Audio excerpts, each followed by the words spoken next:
बारे में कि हमें कैसे प्रार्थनाओं के जीवन में बने रहना है और कैसे हम एक अच्छे प्रार्थना योद्धा बन सकते हैं। हम किस तरीके से प्रार्थना के जीवन में आगे बढ़ सकते हैं और किस माहौल में हमें कैसी प्रार्थनाएं करनी है। जब कोई बीमार व्यक्ति हो तब हमें कैसी प्रार्थनाएं करनी है। जब हम पर्सनल जीवन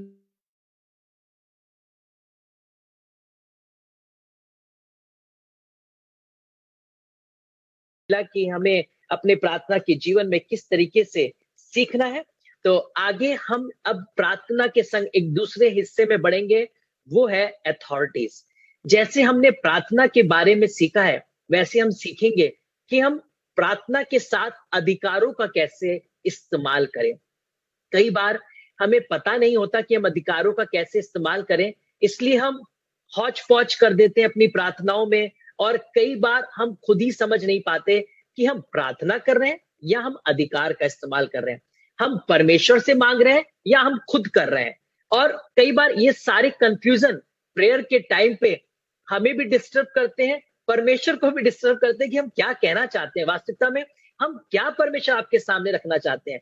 कई बार परमेश्वर भी जानना चाहता है कि तुम मुझसे मांग रहे हो या फिर अपने अधिकारों का इस्तेमाल कर रहे हो जो मैंने तुम्हें राइट दिए हैं।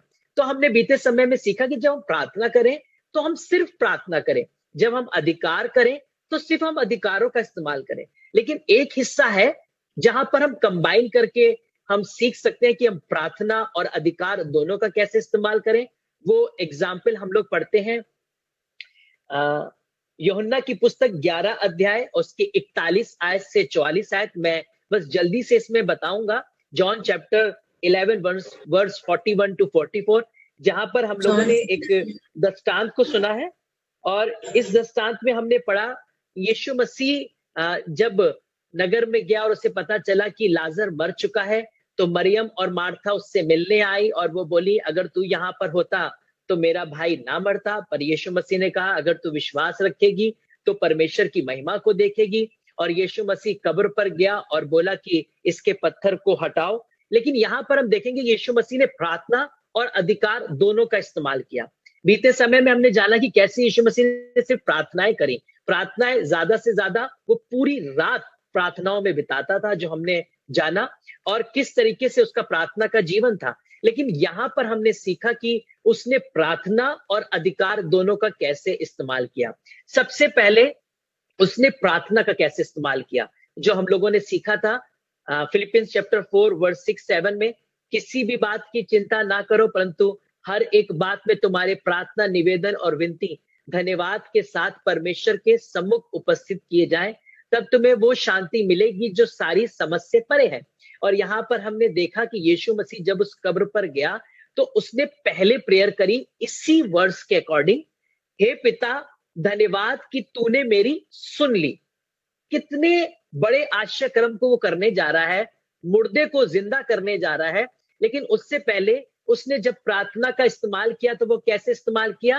पहले उसने प्रार्थना के द्वारा परमेश्वर को धन्यवाद दिया। हाँ, हम प्रार्थना और अधिकार साथ में इस्तेमाल कर सकते हैं, पर हम सीखें यीशु मसीह ने कैसे इस्तेमाल किया। पहले उसने पिता का धन्यवाद दिया प्रार्थना करके, और उसके बाद उसने अधिकार का कैसे इस्तेमाल किया। इस तरीके से लाजर बाहर निकला, और जैसे उसने अधिकार का इस्तेमाल किया तो हुआ क्या, लाजर लिपटा हुआ जैसा वो था वैसा ही चलकर बाहर आ गया। और यीशु मसीह ने कहा इसे खोल दो और जाने दो। यहां पर हमने देखा कि यीशु मसीह ने हमें सिखाया कि प्रार्थना और जब अधिकार हमें दोनों को संग में इस्तेमाल करना है, तो पहले हम परमेश्वर का धन्यवाद दें। किसी भी विषय को लेकर जब हम प्रभु के चरणों में जाएं, हम धन्यवाद दें, और उसके बाद हम राइट्स का इस्तेमाल कर सकते हैं। जैसे अभी आपको नेहा ने गवाही दी कि जब वो बाथरूम में गिर गई थी और उस समय उसे नहीं मालूम, क्योंकि हमें बहुत तेजी से आवाज आई, हमारा पूरा घर दौड़कर जब अंदर पहुंचा और हमने देखा कि वो उल्टी सर के बल गिरी हुई जमीन पर पड़ी हुई थी और उसको कोई भी उस समय याददाश्त नहीं थी, वो बेहोश थी। और जैसी हमने उसे उठाया और जैसी वो होश में आई, तब वो केवल चिल्ला रही थी। लेकिन इस दौरान हम बहुत कुछ कर सकते थे। हम भी चिल्लाकर और बहुत से कार्यों को कर कर हम परेशान हो सकते थे।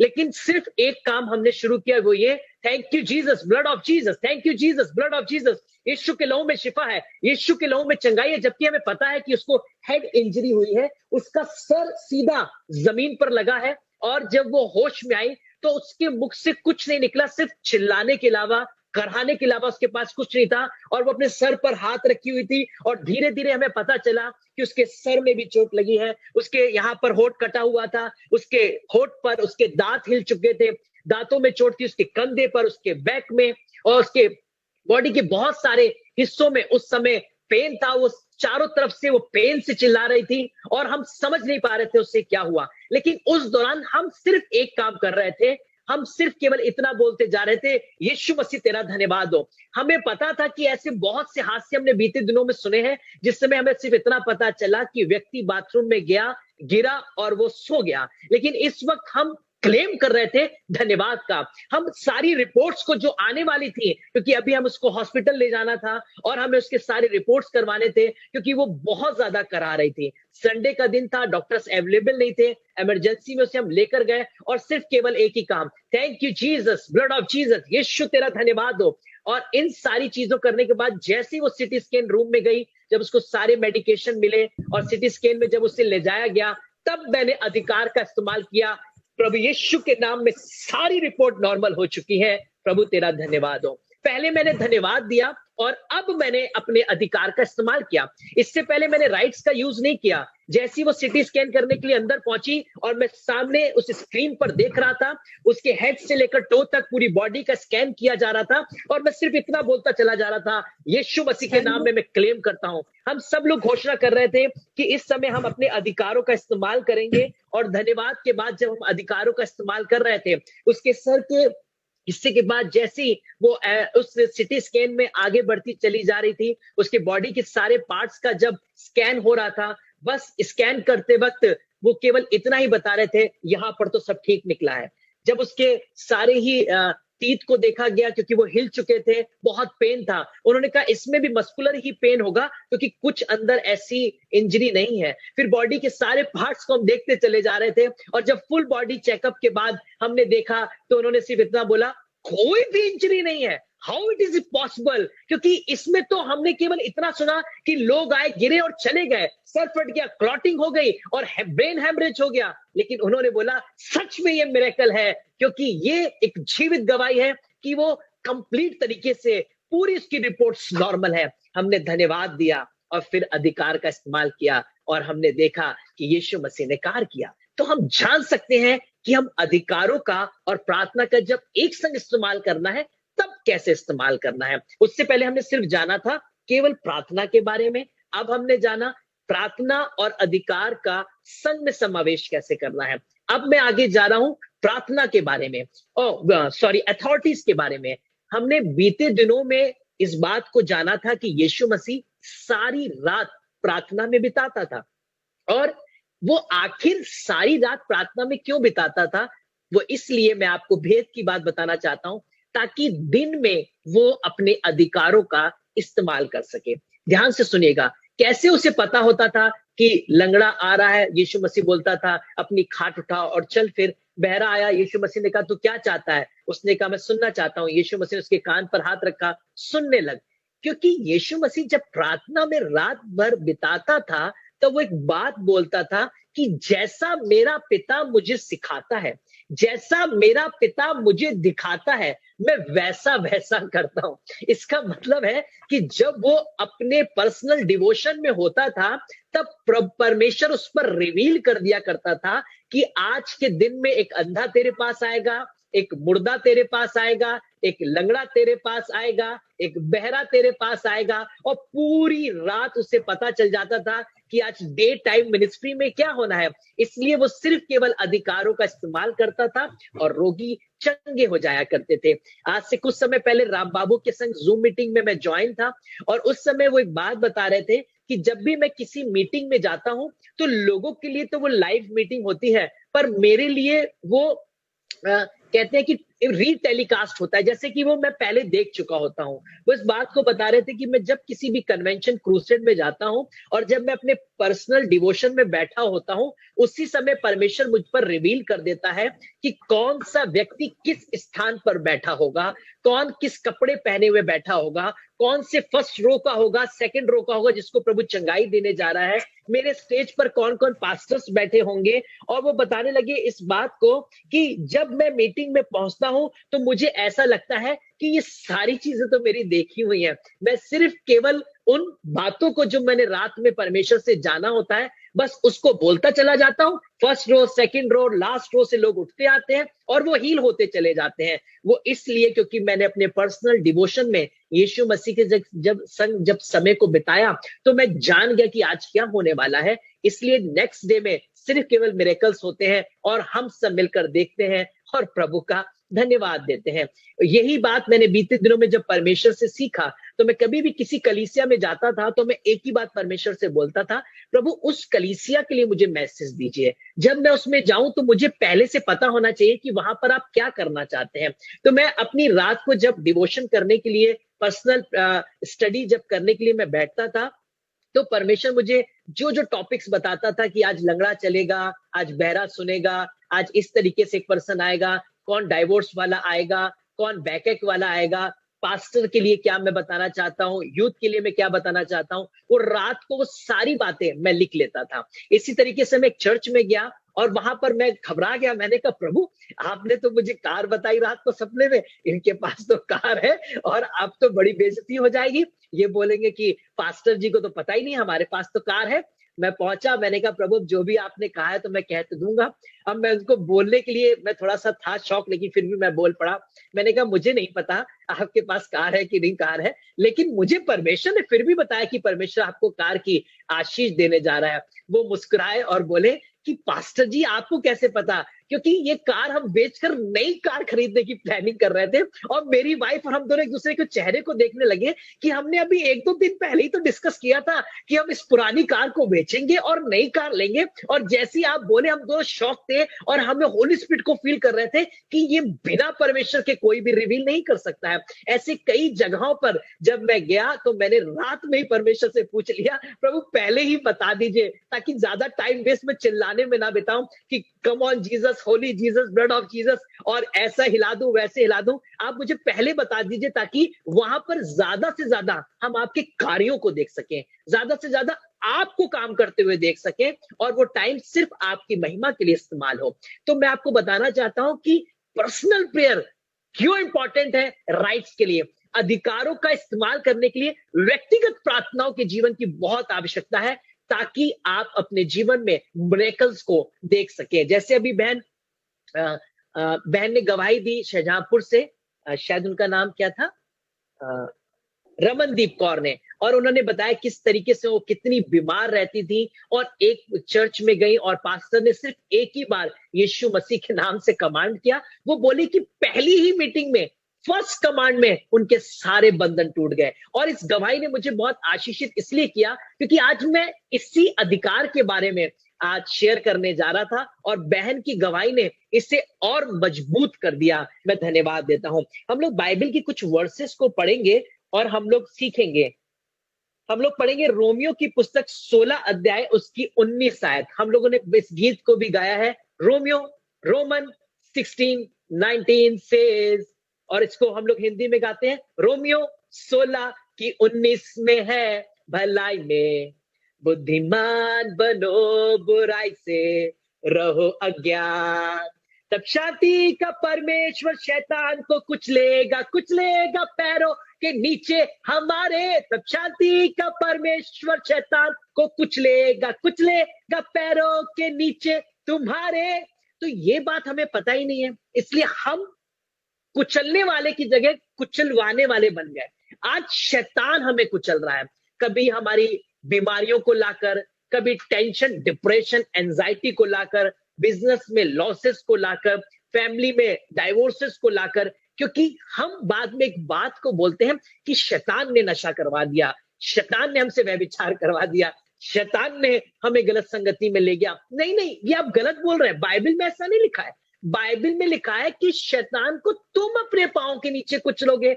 शांति का परमेश्वर शीघ्र ही शैतान को तुम्हारे पांव के नीचे कुचलवा देगा। इसका मतलब यह है कि अधिकार तो मेरे पास है शैतान के अधिकारों के ऊपर भी। ध्यान से समझिएगा, शैतान के पास भी अधिकार है, पर वो अधिकार कुचलने का अधिकार मुझे और आपको मिला है। वो राइट्स यूज कर सकता है सिर्फ उनके लिए जिनको खुद के राइट्स नहीं पता है, जो लोग नहीं जानते यीशु मसीह ने हमें क्या सामर्थ दी है, जो लोग नहीं जानते कि हमारे पास क्या अधिकार है, जो लोग नहीं जानते वचन में क्या लिखा है, उनके लिए तो वो गीदड़ भक्की कर कर उन्हें डरा धमका सकता है, उनके घर में कोलाहल मचा सकता है। पर वो लोग जिनको अधिकार पता है वो शैतान को कुचलेंगे, ना कि अपने आप को कुचलवाएंगे। एक थोड़ी सी हंसी का एक आपको किस्सा बताऊंगा जो मेरे संग हुआ।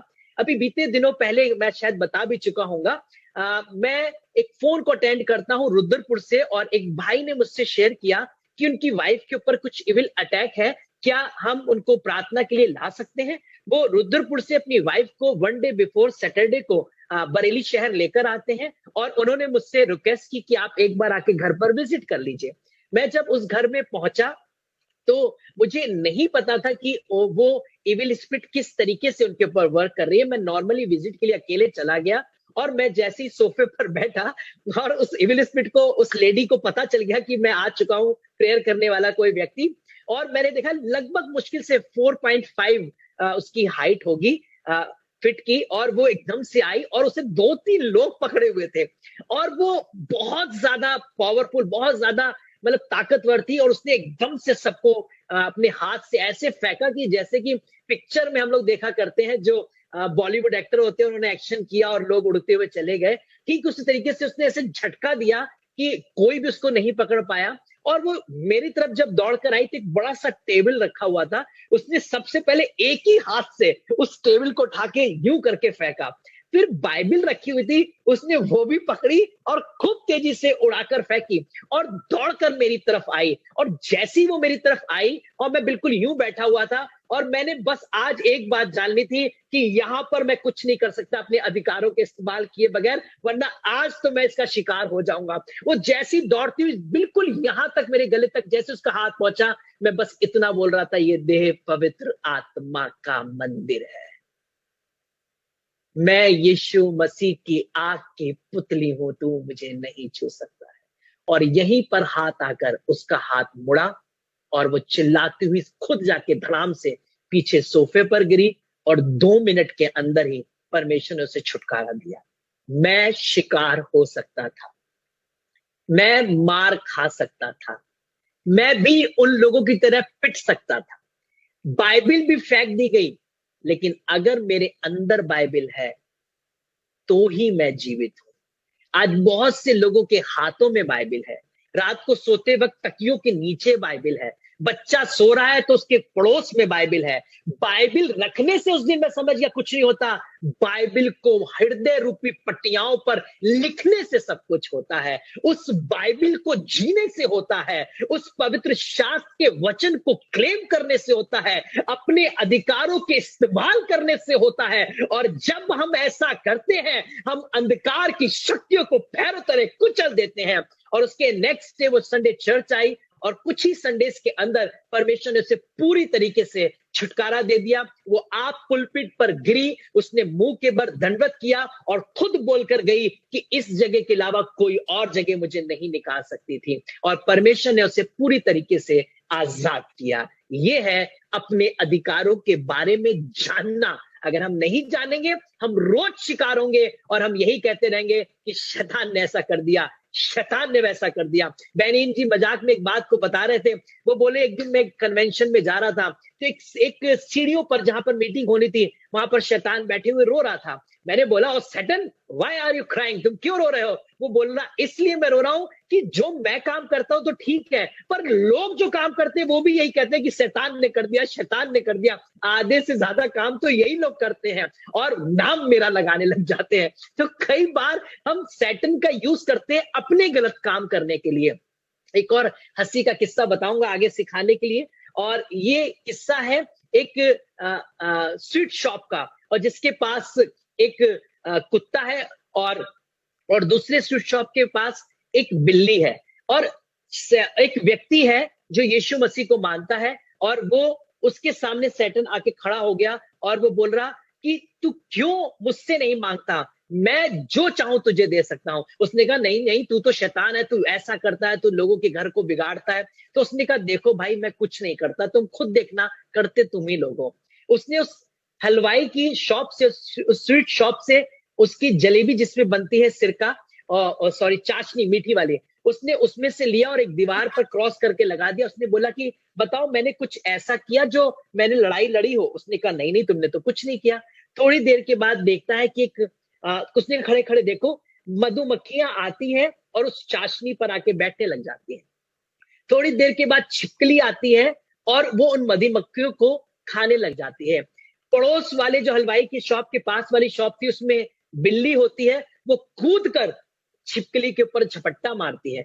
जैसे ही बिल्ली झपट्टा मारती है, हलवाई का कुत्ता कूद कर बिल्ली के ऊपर झपट्टा मारता है। जैसे ही वो बिल्ली के ऊपर झपट्टा मारता है, तभी बिल्ली का मालिक आता है और खींच के कुत्ते के सर पर डंडा मारता है। जैसे ही वो कुत्ते के सर पर डंडा मारता है, हलवाई वाला आता है और वो उस आदमी के सर पर डंडा मार देता है। और इस तरीके से पुलिस इकट्ठी हो जाती है, केस हो जाते हैं और पूरी तरफ कोलाहल मच जाता है।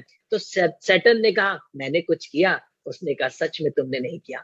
सैटन सिर्फ एक आपके लिए बीज बोता है, वो केवल एक शुरुआत करता है, बाकी का सारा काम हम खुद करते हैं। आदम और हवा के संग भी यही हुआ। उसने पूछा क्या यहोवा ने तुम्हें किसी पेड़ के फल को खाने के लिए मना किया? वो खुद नहीं जानता था क्या करना है, इसलिए वो आप पूछ रहा था और यहाँ पर हम ही बता रहे थे परमेश्वर ने मना किया है, उस वाले पेड़ के फल को नहीं खाना है। और हुआ क्या, उसने तुरंत ही छोटी सी एक बात बोली, क्योंकि परमेश्वर तो चिढ़ता है, वो नहीं चाहता कि तुम उससे ज्यादा बलशाली हो जाओ। फिर बाकी का काम सैटन की कोई जरूरत नहीं थी। वही आदम के पास गई, खुद भी फल खाया, उससे भी खिलाया, और आज तक हम उसका भुगतान भर रहे हैं। बीमारियां आज हम झेल रहे हैं, तकलीफें आज हम झेल रहे हैं, स्त्रियां पेट के संग बच्चों को जन्म दे रही हैं। वो पाप उस समय के, वो गुनाह उस समय के जनरेशन टू जनरेशन चलते चले आ रहे हैं। जानते किस लिए? क्योंकि हम ही कर रहे हैं गलती, पाप हम ही कर रहे हैं, लेकिन उसके बाद भी हम गुनाह को नहीं मान रहे हैं। अधिकारों का इस्तेमाल तभी हम कर सकते हैं जब हम एक अच्छे जीवन को जी रहे होंगे। आगे कुछ आयतों को हम लोग पढ़ेंगे। मरकुस 1 और उसकी 41, मार्क चैप्टर 1 वर्स 41।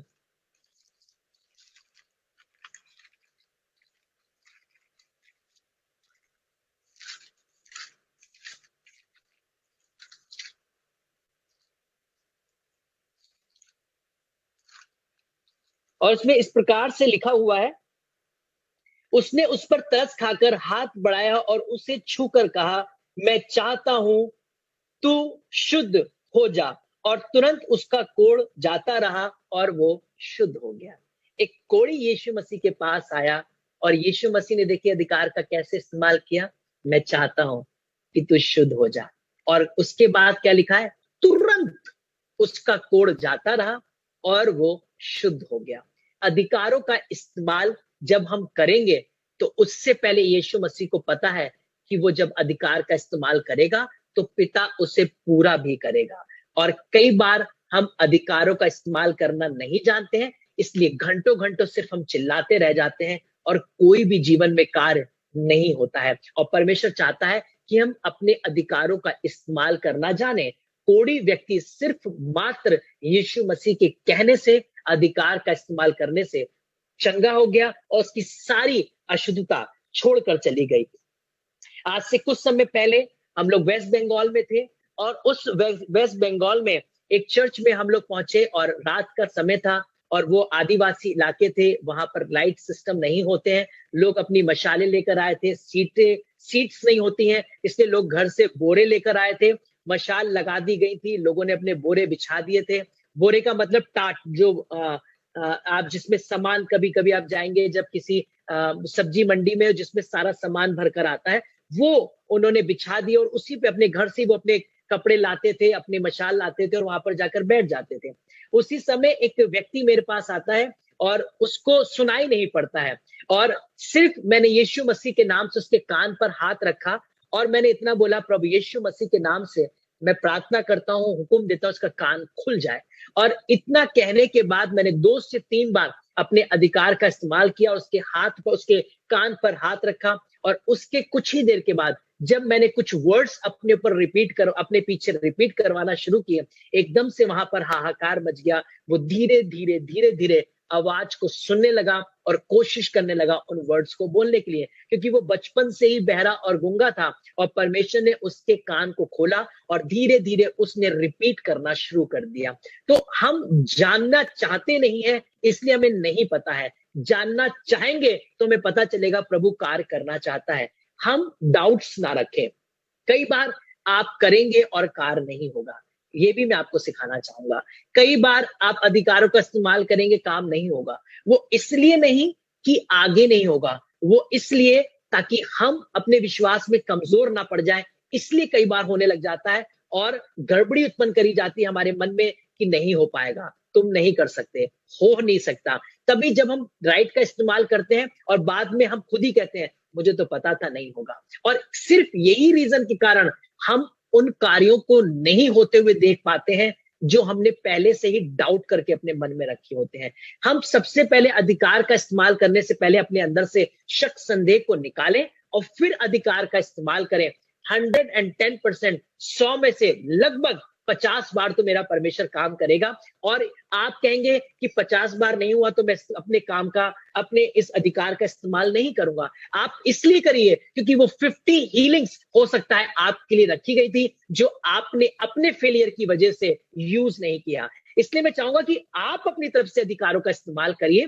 बाकी परमेश्वर जानता है कि कब किसको चंगाई देनी है और कब किसके लिए टाइम पीरियड आगे बढ़ाना है। और धीरे धीरे परमेश्वर हमें सिखाने लगेगा कि हमें अधिकार का इस्तेमाल तुरंत करना है या कुछ समय बाद करना है। जैसे हमने बाइबल में भी देखा कि कई जगह पर यीशु मसीह ने आश्चर्य कर्म नहीं किए, मिरेकल्स नहीं किए। उसने कहा अगर ये कार्य मैं और स्थानों पर करता तो उनके भी हृदय बदल जाते। उसने कहा हाय खुराजीन, हाय सूर सैदा, क्योंकि उन जगहों पर लोगों ने यीशु मसीह के आश्चर्य कर्मों पर विश्वास नहीं किया। आज से कुछ समय पहले की बात है, मैं ट्रेन में था और ट्रेन में मैं अपने टाउन, अपने जहां का मैं रहने वाला हूं, वहां से एक हमारी डिस्ट्रिक्ट है जिसका नाम है लखीमपुर खीरी। वहां पर मुझे कुछ अपने कामों के लिए जाना था, और जब ट्रेन से मैं लौट रहा था तो उस दौरान एवरी थर्सडे, हाँ आज ही के दिन में, एवरी थर्सडे एक पूरनपुर के आगे एक मजार पड़ती है जहां पर दुष्ट आत्माओं को ले जाया जाता है और वहां पर उनकी अर्जी पड़ती है, मतलब उनका ऐसा कहना है। तो उस ट्रेन में मैंने चीखने और चिल्लाने की आवाज सुनी, और वो थी दुष्ट आत्माओं से भरे हुए लोग एवरी थर्सडे उस ट्रेन में भरकर जाया करते थे। और मैंने देखा कि उस समय जब ये आवाजें हो रही थी, लोग चिल्ला रहे थे, तो मेरे फ्रेंड्स जो मेरे संग थे वो अचानक से मेरे को टीज करने लगे, क्योंकि उनको पता है कि क्रिश्चियंस लोग एविल स्पिरिट को निकालते हैं, उनके लिए प्रार्थना करते हैं। तो वो हंसी करने लगे, जाओ जाओ भाई तुम्हारे मतलब का काम है, क्योंकि उन्हें ऐसा लग रहा था कि अब मजा आएगा, ये एविल स्पिरिट इसके ऊपर अटैक करेगी और हम लोग इसको हंसी उड़ाएंगे। थोड़ी देर में मैंने देखा कि पूरी ट्रेन भरी हुई है, पैर रखने की जगह नहीं है, लेकिन जहां पर वो एविल स्पिरिट चिल्ला रही है वहां पर पूरा कंपार्टमेंट खाली हो चुका है। लोग सीटों के ऊपर भी चढ़ गए हैं, पैर रखने की जहां पर जगह नहीं थी पूरी तरीके से खाली हो गई है।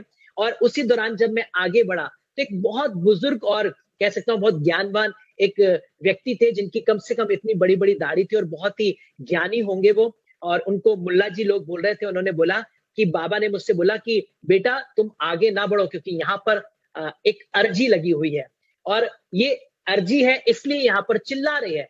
तो मैंने एक बात बोली, मैंने कहा बाबा, मैं उस समय बहुत ज्यादा उम्र का नहीं था, लेकिन मैंने बोला बाबा अगर अर्जी लगी है तो मेरे भी यीशु मसीह की मर्जी लगी है कि मैं आगे जाऊं। वो चिल्लाकर बोले मेरे दोस्तों से इसे रोक लो वरना आज ये नहीं बचने पाएगा। मैंने कहा उनको रोक लो वरना आज वो नहीं बचने पाएंगे, क्योंकि मैं कुछ नहीं करूंगा, मेरा यीशु मसीह सब कुछ करेगा। पूरी ट्रेन में लोग देखने लगे कि कौन है एकदम से जो आगे आ गया, क्योंकि मैं बहुत कम उम्र का था और पब्लिक के बीच में जब सब लोग भाग रहे थे, वो बाबा जी भी कुछ नहीं बोल रहे थे, मैं आगे बढ़ रहा था। उस इविल स्पिरिट को पता चल गया और उसने दूर से ही चिल्लाना शुरू किया ट्रेन में सब लोगों के बीच में, और उसने मेरी तरफ एब्यूजिव वर्ड्स को यूज करना शुरू किया और बोला कि आज मैं तुझे जिंदा नहीं छोड़ूंगा, और बहुत सी ऐसी बातों को वो बोल रही थी। फिर मैं बस एकदम से शांत हुआ और मैंने अपने अधिकारों का इस्तेमाल किया। मैंने कहा सबसे पहले मैं तेरे मुंह को यीशु मसीह के नाम से बंद करता हूं। और जैसी मैं इस बात को बोल रहा था, पूरी ट्रेन के सामने कठपुतली का हमने शो देखा और ऐसे लगा किसी ने उसके होठ चिपका दी है। अब वो करके बोल रही है और हाथों से अटैक करने के लिए मेरी तरफ आई। अब मैंने कहा मैं तेरे हाथों को भी यीशु मसीह के नाम से बांधता हूं। फिर उसके हाथ भी बन गए, फिर पैर चलाना शुरू किए। मैंने कहा यीशु मसीह के नाम से पैर भी मैं तेरे बांध देता हूं। और धीरे धीरे वो पूरी कठपुतली बन गई। उसके परिवार के लोग बिल्कुल शॉक थे और वो उनको समझ में नहीं आ रहा था कि हम इतने समय से जा रहे हैं और आज तक ऐसा कोई काम नहीं हुआ। पूरे ट्रेन के लोग देखने लगे और एकदम से मैंने बस इतना बोला, यीशु मसीह के नाम से इसे छोड़ो और दूर जाओ। कुछ ही सेकंड्स के अंदर वो एविल स्पिरिट उसको छोड़कर चली गई। और अब ट्रेन में एक और चिल्लाहट मची, यीशु मसीह की जय। सब लोग बोल रहे थे ये कौन है यीशु मसीह जिसका नाम लेकर इतना बड़ा मिरेकल होता है। और धीरे धीरे उनके परिवार के लोग सब लोग आकर नंबर लेकर गए और मैंने उन लोगों को यीशु मसीह के बारे में बताया। और फिर वो किसी अर्जी के लिए नहीं गए, वो यीशु मसीह की मर्जी में वापस अपने घर गए और वो बहन पूरी तरीके से छुटकारा पा गई। मेरी बात में भी फोन कॉल से उनसे बात हुई और वो बहन उसी दिन के बाद से बिल्कुल स्वस्थ और आजाद हो गई। और उनको मैंने यीशु मसीह का नाम दिया, गॉस्पेल प्रीच किया, चर्च का रास्ता दिखाया और धीरे धीरे वो संगति करने लगे। तो कई बार हम भीड़ को देखकर डर जा रहे हैं, लोगों को देखकर डर जा रहे हैं, पर कई बार कंडीशंस इसलिए ऐसी बनाई जाएंगी ताकि आप उनके बीच में यीशु मसीह के नाम को ले सकें और परमेश्वर की महिमा हो सके। आज हम इन सब बातों के संग संग कुछ बातें और जानेंगे, क्योंकि बहुत से ऐसे राइट्स हैं जहां पर यीशु मसीह ने इस्तेमाल किए। लेकिन मैं आपको बताना चाहूंगा एक बात बहुत ध्यान से, कि सैटन सिर्फ उतने ही काम कर सकता है जितने उसे अलाउ किए जाए। अगर हम उसको रोकेंगे नहीं तो ही वो कार्यों को कर सकता है, ये जानने की जरूरत है। अगर वो कहीं पर गड़बड़ी कर रहा है तो वो कर सकता है, क्योंकि उस जगह उसे पता है कि लोगों को राइट्स नहीं पता है। लेकिन जहां पर राइट्स जानने वाले लोग हैं, वो वहां पर तुरंत अधिकार का इस्तेमाल करें और बोलें कि यीशु मसीह के नाम से मैं सैटन की सारी प्लानिंग को कैंसिल करता हूं, एविल स्पिरिट के अटैक को कैंसिल करता हूं, जेनेटिक कर्सेस को मैं रिजेक्ट करता हूं, बीमारी, दुष्टात्मा के बंधन को, इस घर में श्राप के बंधन को, जो घरों में मैरिज नहीं हो रही है उन कर्सेस को मैं यीशु के नाम से आज कैंसिल करता हूं। जब आप इस तरीके से उनको कट करेंगे, उनको डिस्ट्रॉय करेंगे, धीरे धीरे सैटन के सारे जितने भी हथियार हैं वो अपने आप जलने लगेंगे और उसकी सारी युक्तियां फेल हो जाएंगी। क्योंकि वचन में लिखा है जितने हथियार तेरी हानि के लिए बनेंगे उसमें से एक भी सफल नहीं होने पाएगा। आगे कुछ और बात कि हमें कैसे अंधकार को हराना है, हम लोग पढ़ेंगे मरकुस 16 और उसकी 16 से 18। बहुत जरूरी है हमें अपने अधिकारों को इस्तेमाल करने के लिए, इन बातों को सीखने के लिए। ध्यान से सुनिएगा, जो विश्वास करे और बपतिस्मा ले उसी का उद्धार होगा, परंतु जो विश्वास ना करे वो दोषी ठहराया जाएगा। लेकिन आगे अब जानिए कि जो विश्वासी हैं उनके क्या चिन्ह है। विश्वास करने वालों में ये चिन्ह होंगे कि वे मेरे नाम से दुष्ट आत्मा को निकालेंगे। मैं कोई बहुत बड़ा काम नहीं कर रहा था वहां पे एविल स्पिरिट को कमांड करते हुए। एक्चुअल में ये मेरा राइट है, ये मुझे अधिकार मिला है और मुझे उसका इस्तेमाल करना है। और जब मैं उसे कर रहा हूं तब दुष्ट आत्माएं अपने आप निकल रही हैं। तो क्या लिखा हुआ है कि विश्वास करने वालों के ये चिन्ह होंगे कि वो मेरे नाम से दुष्ट आत्माओं को निकालेंगे। आज बहुत से परिवार बहुत समय से बीमार है, उनकी सारी रिपोर्ट्स नेगेटिव है और डॉक्टर्स भी अब इस बात को कह रहे हैं कि आपको कोई बीमारी नहीं है, आप सिर्फ केवल एक अच्छे एटीट्यूड को रखें, आप पॉजिटिव रहें, आप इस बीमारी से निकल जाएंगे। तो हमें जानने की कोशिश करनी है कि आखिर रीजन क्या है। हम पता करें कि पहले उनके परिवार में ये परेशानियां कब से चल रही हैं। तो वो बताएंगे कि मेरे भाभी के भी मिसकैरेज हो गया, मेरे बहन के भी मिसकैरेज हो गया, उनके भी मिसकैरेज हो गया। और इन सब बातों को जब आपको बता रहे हैं तो आप समझ जाइए कि सैटन उनके घर में बच्चों को नाश करने के लिए उनके घर में एविल स्पिरिट काम कर रही है। तो आप पहले ही उनके गर्भ को ब्लेस करिए और उस जनरेशन से आने वाले कर्सेस को आप डिस्ट्रॉय करिए और बोलिए कि जो जेनेटिक कर्सेस इनकी फैमिली पर चल रहे हैं, हम यीशु मसीह के नाम से रिब्यूक और कैंसिल करते हैं, उसके सारे प्रभाव को दूर करते हैं और उससे पहले उनसे अंगीकार की प्रार्थना करवाइए कि विश्वास करिए यीशु मसीह मेरे लिए मारा गया, गाड़ा गया, तीसरे दिन मुर्दों में से जी उठा और मैं आपको उसको अपना उद्धार करता ग्रहण करता हूं, अपने और अपने परिवार को उसको सरेंडर करता हूं। जब वो पश्चाताप करेंगे, उसके द्वारा धीरे धीरे जब वो संगति में आएंगे, वो कर्सेस उनके कट जाएंगे और जब वो जीवन परमेश्वर के अनुसार जीने लगेंगे, फिर वो उनके गर्भ ठहरने लगेंगे, परमेश्वर उन्हें संतान की आशीष देगा। ऐसे हमने बहुत से परिवारों में देखा जहां पे लगातार मिसकैरेज हो रहे थे, लेकिन जब अधिकारों का इस्तेमाल किया गया, उन्हें सिखाया गया, उनके उनके जेनेटिक कर्सेस को काटा गया और उस एविल स्पिरिट को बांधा गया, उसके बाद उनके बेबीज नॉर्मल होने लगे, परमेश्वर उनके घर में कार्य करने लगा। तो ये हमें जानने की जरूरत है कि अधिकार का इस्तेमाल करने से पहले अपने राइट्स तो हमें पता होना चाहिए। वो ये है कि विश्वास करने वालों के चिन्ह होंगे कि वो मेरे नाम से दुष्ट आत्माओं को निकालेंगे। और आगे लिखा हुआ है, नई नई भाषा बोलेंगे। आज जब हम लोग अन्य अन्य भाषाओं से भर जाते हैं, ये भी हमारे राइट्स हैं, हमारे अधिकार है, हमारे साइंस है कि हम बिलीवर हैं। कई बार हम हो सकता है कि इस तरीके की अन्य भाषा ना बोलते हो, रेबा ना लाराबा शेखेते नेले रेबे रूबा रखा था नील शुद्ध न रबा। तो कई बार मैंने एक जगह पर मैंने मार्क एंडरसन की एक बात को सुना। उन्होंने बोला कि मैं कन्वेंशन कर रहा था इंडिया में, वो यूएस के हैं, और उस दौरान एक बहुत ही गरीब और बहुत ही गांव से आई हुई एक लेडी स्टेज पर थी जिसे पढ़ना लिखना नहीं आता था। और जैसी वो स्टेज पर आई और मैं अभी प्रेयर ही कर रहा था और मैंने उससे पूछा तुम्हें क्या परेशानी है, और वो मुझे इंग्लिश में जवाब देने लगी। धीरे धीरे वो काफी देर तक उसने सारी बातें इंग्लिश में की गई और उसके परिवार वालों ने बताया ना तो उन्होंने कभी पढ़ा है ना कभी लिखा है, इन्हें कुछ नहीं आता है, ये कैसे इंग्लिश बोल रही हैं। ये है साइन। कई बार परमेश्वर आपके ऊपर अपनी अनॉइंटिंग को देगा और आपको जो नहीं आता होगा आप वो भी करने लगेंगे। आज से कुछ समय पहले मैं शिलोंग में था जहां पर बहुत सी लैंग्वेज को बोला जाता है। वहां पे एक भाषा थी खासी, और जब मैं मेरे वर्ड को ट्रांसलेट किया जा रहा था इंग्लिश में, हिंदी में, खासी भाषा में, तो उस दौरान जब खासी भाषा वहां पर बोली जा रही थी तो मैं अन्य भाषा में फील कर रहा था कि मैं कितनी बार अननोन टंग में उस लैंग्वेज को मैं बोल चुका हूं। और तभी जब वो लोग बोल रहे थे तो मुझे ऐसे लग रहा था मैं बहुत फैमिलियर उस लैंग्वेज का, और वो जब उसे बोल रहे थे तो मुझे समझ में आ रहा था वो क्या बोल रहे हैं, जबकि मैंने कभी भी वो लैंग्वेज नहीं सुनी थी। मैं उस समय जानने पाया कि अन्य अन्य भाषाओं के दौरान जब मैं प्रार्थना में व्यक्तिगत समय में बिता रहा था तो इस लैंग्वेज को भी मैं कई बार अपने मुख से बोल चुका था जो मैं नहीं जानता था। और आगे लिखा हुआ है, सांपों को उठा लेंगे और यदि वे प्राणनाशक वस्तुएं भी पी जाए तो भी उनकी कोई हानि नहीं होगी। मैं इस जगह थोड़ा सा करेक्शन करना चाहूंगा। आज से कुछ समय पहले एक पास्टर पंजाब के थे और उनके बारे में हमें बताया गया कि वो पूरी कलीसिया में पॉइजन को लेकर आए और उन्होंने इस वचन को बोला और बोला वचन में लिखा हुआ है कि प्राणनाशक वस्तुओं को पी लोगे तो भी तुम्हारी कोई हानि नहीं होगी। सबके सामने उन्होंने इस पॉइजन को लिया और पी लिया, और पीने के बाद बस इतना उन्होंने बोला बचाओ, और कुछ ही सेकंड के अंदर उनकी पूरी बॉडी में पॉइजन फैल गया और उनकी डेथ हो गई। तो यहाँ पर इस बात का मतलब ये नहीं है कि हम जानकर हम जो है अनजाने में हम जानकर जो है पॉइजन को ले लें। ये है अनजाने में। मान लीजिए कोई आपके खाने में कुछ मिला रहा है, अनजाने में आपको कुछ कर टोटका करके खिला रहा है, तो आप पर उसका कोई भी प्रभाव नहीं होने वाला है।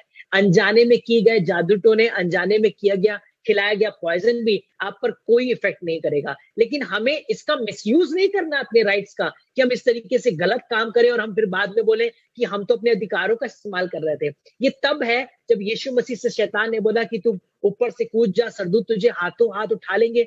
तो क्या यीशु मसीह कूदा? नहीं कूदा। लिखा है कि तू उस पत्थर से कह रोटी बन जा, क्या यीशु मसीह ने रोटी बनाई? नहीं बनाई। उसने वचन से ही जवाब दिया। तो राइट्स का यूज करना गलत कामों के लिए नहीं है, ये राइट्स का यूज करना परमेश्वर की मर्जी में है। अनजाने में अगर कोई प्राणनाशक वस्तु आपको खिलाएगा, जादू टोना करेगा, तो आप पर कोई प्रभाव नहीं पड़ेगा। आगे लिखा हुआ है, वे बीमारों पर हाथ रखेंगे और वो चंगे हो जाएंगे। ये हमारा और आपका अधिकार है। जब कोई बीमार है, हम अपने हाथों को बढ़ाएं और उसके लिए प्रार्थना करें। लिखा है विश्वासी की प्रार्थना के द्वारा रोगी बच जाएगा, यदि उसने कोई पाप किए होंगे तो वो भी क्षमा हो जाएंगे। तो अधिकार में हम अपने हाथों को बढ़ाकर घोषणा कर सकते हैं बीमारों के लिए कि इस बीमारी से इसे चंगाई मिलने पाए। मैं लास्ट में हूं, उस समय ज्यादा टाइम आपका नहीं लूंगा। जब मैं नया नया फेथ में आया और जब मैं परमेश्वर में बढ़ रहा था, तो एक बुक स्टॉल था जहां पर मैं पहुंचा। वहां पर एक सर बैठे हुए थे और वो बहुत उदास थे और वो बोलने लगे कि उनका बेटा मुश्किल से 13-14 साल का या 15 साल का होगा। वो बहुत समय से उसका इलाज करवा रहे थे, लखनऊ और दिल्ली और बहुत से हॉस्पिटल्स में उसे लेकर गए थे। उसे बहुत ही सीवियर हेडेक होता था और वो उसे मिर्गी का दौरा पड़ता था, वो जमीन पर गिर जाता था, उसके मुंह से झाग निकलने लग जाती थी और वो तड़पता था। वो पिता बहुत परेशान थे अपने बच्चे को अपने आंखों के सामने मरते हुए देखकर। वो लगातार इस बीमारी से गुजर रहा था, उसकी सारी रिपोर्ट्स नॉर्मल आ रही थी, कोई बीमारी का पता नहीं चल रहा था। कुछ ही दिनों के बाद उन्होंने बताया कि उन्होंने अपने घर में कुछ झाड़ फूक लोगों को वालों को भी बुलाया और तब पता चला उसके ऊपर एविल स्पिरिट है और उसने उन ओघड़ों को भगाकर मार कर वहां से भेजा, जो केवल 14 से 15 साल की उम्र का था। और इसी समय वो बुक स्टॉल वाले क्रिश्चियन थे, उन्होंने मुझसे बोला क्या हम उनके घर में प्रार्थना करने चल सकते हैं? तो मैंने बोला बिल्कुल हम जरूर चलेंगे और हम प्रार्थना कर कर आएंगे। तो यहाँ पर मैंने प्रार्थना और अधिकार दोनों का इस्तेमाल किया। उस घर में जाने से पहले मैंने अपने घर से ये प्रेयर करी कि प्रभु मेरे जाने से पहले आप उस घर में पहुंच जाइए और उस इविल स्पिरिट के ऊपर अपना कंट्रोल लीजिए। हम तो सिर्फ वहां पर जाकर आपकी महिमा देखना चाहते हैं। हम वहां पर पहुंचे और उस कमरे में हमें ले जाया गया। पूरा परिवार डर रहा था क्योंकि उससे ठीक एक दिन पहले ही उस दुष्ट आत्मा ने एक ओघड़ को मार मार के वहां से भगाया था। और जैसे इस रूम के अंदर पहुंचे, वो बच्चा जो जिसको ऊपर एविल स्पिरिट का अटैक था, जो मारता था और वो मिर्गी का दौरा पड़ता था, जमीन पर गिर जाता था। और उसी समय मैं उस कमरे में घुसा और मैंने बस इतना बोला, यीशु मसीह के नाम में तुम्हें पूरा छुटकारा मिल चुका है, यीशु मसीह के नाम में तुम्हारी चंगाई तुम्हारे पास आ चुकी है। क्योंकि मैं पहले ही घर से ये प्रेयर करके निकला था, मेरे जाने से पहले प्रभु आप वहां पहुंचेगा। और उस समय वो पूरा परिवार शौक था क्योंकि वो बच्चे ने कोई भी गड़बड़ी नहीं की, उसने कुछ भी ऐसा नहीं किया जो वो उससे पहले कर रहा था। और वो परिवार एकदम से फेथ करने लगा, चर्च आने लगा और धीरे धीरे हमने देखा कि वो बच्चा कंप्लीट हील था। उसको कोई फिर मिर्गी का दौरा नहीं पड़ा, फिर कोई भी उसमें सैटेनिक अटैक नहीं पड़ा। उसके परिवार ने पूरी तरीके से यीशु मसीह को उद्धारकर्ता ग्रहण कर लिया और फिर वो भी हम लोगों के संग मिलकर सेवा करने लगे। तो अधिकार और प्रार्थना कई बार दोनों तरीके से हमें इस्तेमाल करनी है। अभी कुछ दिन पहले हमने गवाही सुनी थी भाई बनी की, जो बदायूं में थे, जिनका लीवर डैमेज हो गया था। यहाँ पे अभिषेक बन्नाट भैया भी हैं, ये भी उनके लिए विजिट करने के लिए वहां पर गए थे और मुझे बताया गया कि वो 3 रातों से नहीं सोया है। एसआरएमएस में जवाब दे दिया गया है, लीवर डैमेज हो गया है और उसको आईसीयू में भर के एडमिट किया जाएगा। और बहुत से दवाइयों देने के बाद भी उसे मोशन नहीं हुआ है और वो बहुत चिल्ला रहा है। अपनी सारी अपनी जो भी उसको ड्रिप चढ़ रही है उनको हटा रहे हैं, भाग रहे हैं, चिल्ला रहे हैं। उनकी वाइफ ने टेस्टमनी दी थी। और घर से निकलने से पहले मैंने अपनी प्रार्थना का इस्तेमाल किया, प्रभु मेरे जाने से पहले आप कंट्रोल करिए। और जब मैं वहां पर पहुंचा और वो सो रहे थे, पूरा परिवार शौक था कि ये सो कैसे रहे, तो मैंने कहा कि कब से सो रहे हैं? उन्होंने कहा जैसे ही आपका फोन आया कि मैं पहुंच गया हूं, आप मुझे लेने के लिए आ जाइए, बस उसी पॉइंट पर ये एकदम से सो गए। जिनको रात को हमने हैवी डोज दी नींद आने के लिए, लेकिन इतना एडिक्शन करने वाले, इतना ड्रिंक करते कि इन्हें मेडिसिन का भी कोई इफेक्ट नहीं हो रहा था और ये कई दिनों से सो भी नहीं रहे थे, लेकिन आपके फोन के तुरंत बाद ये सो गए। मैंने उन्हें बोला वो इसलिए क्योंकि मैंने यीशु मसीह से कहा था मेरे जाने से पहले आप कंट्रोल कर लीजिएगा। फिर उसके बाद मैंने नॉर्मली उनके लिए प्रेयर करी, उन्होंने आंख खोली, अंगीकार की प्रार्थना करवाई, ब्लेस किया। मैं अपने घर पर आ गया और कुछ ही दिन बाद हमारे जेलू पर भी उन्होंने, उनकी वाइफ ने टेस्टमनी दी कि एक मिरेकल हुआ कि परमेश्वर ने उस आईसीयू से उन्हें बाहर निकाला और आज वो अपने घर में है। तो हमें अपने राइट्स को जानना जरूरी है कि हम उसे कैसे इस्तेमाल करना है। तो हम चलते फिरते सैटन को, उसकी चालों को कैसे नाश कर सकते हैं, वो इस तरीके से, हम अगर अपने घर में टहल रहे हैं, हम किसी कॉलोनी में जा रहे हैं, हम किसी जगह प्रेयर मीटिंग में जा रहे हैं, हम कहीं ट्रिप पर जा रहे हैं, हम कहीं जर्नी करने जा रहे हैं, हम अपनी जॉब पर जा रहे हैं, हम अपने बिजनेस में जा रहे हैं, हम किसी से मिलने जा रहे हैं, तो हम चलते चलते बोले कि मैं यीशु मसीह के लहू में इस घर को, अपनी गाड़ी को, अपने मार्गों को, अपने परिवार को, अपनी बीबी को, अपने बच्चों को, अपने भाइयों को, अपने नेबर्स को, अपने रिलेटिव्स को, उस फैमिली को, उस बिजनेस को, उस जॉब को मैं यीशु के लहू में बांधता हूँ, मैं यीशु के लहू में बांधता हूँ, मैं यीशु के लहू में छिपाता हूँ। मैं क्लेम करता हूँ प्रभु के अनुग्रह को, मैं क्लेम करता हूँ प्रभु की प्रेजेंस को। वो चीजें जो नहीं होती होंगी वो आपके संग होने लगेंगी। अर्नेस्ट भी हमारे बीच में बैठे हुए बीते दिनों में, जब वो कनाडा में थे, कोई फ्लाइट्स नहीं थी, बस हम लोगों ने आपस में बात करी, सिर्फ धन्यवाद दिया, thank you Jesus, thank you Jesus, धन्यवाद की प्रेयर करी, और उसके बाद हमने घोषणाएं करी कि प्रभु आप उनको सुरक्षित ले आए हैं, आपने उनकी फ्लाइट्स की बुकिंग कर दी है।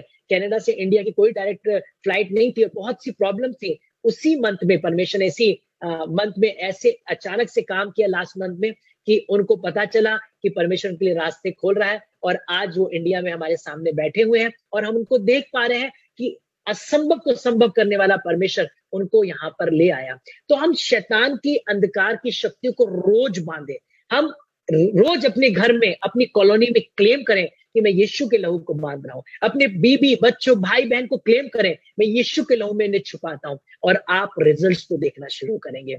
मैं विश्वास करता हूं कि अथॉरिटीज का इस्तेमाल हमें कैसे करना है, हमें कौन कौन से राइट मिले हैं, ये आज हम सीखने पाए हैं। अगर आपको और भी कुछ सीखना है तो आप पर्सनल हमारे व्हाट्सएप नंबर पर जाकर हमसे कांटेक्ट कर सकते हैं, हमसे बात कर सकते हैं, हमें अपने क्यूरीज आप फॉरवर्ड कर सकते हैं, ताकि हम आपके लिए प्रार्थना करें, और हमें भी अगर कुछ नहीं आता होगा तो हम परमेश्वर से सीखें और आपसे शेयर करें। प्रभु आप सबको आशीष दें। और आज जितने भी नए लोग हमारे बीच में जुड़े हैं, मैं बहुत से ऐसे नए लोगों को देख रहा था, हम आप सबका वेलकम करते हैं जेली विजन की सर्विस में, बाइबल स्टडी में। आप आगे भी हमसे जुड़े रह सकते हैं, और मैं रिक्वेस्ट करूंगा अर्नेस्ट भैया से कि अपने माइक को अनम्यूट करें और लास्ट प्रेयर में हम सबकी अगुवाई करें।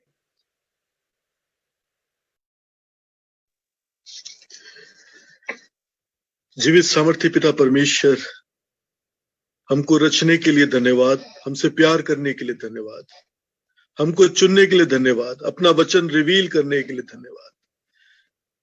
हमने जीवता परमेश्वर पाया पिता परमेश्वर, हम धन्य हैं।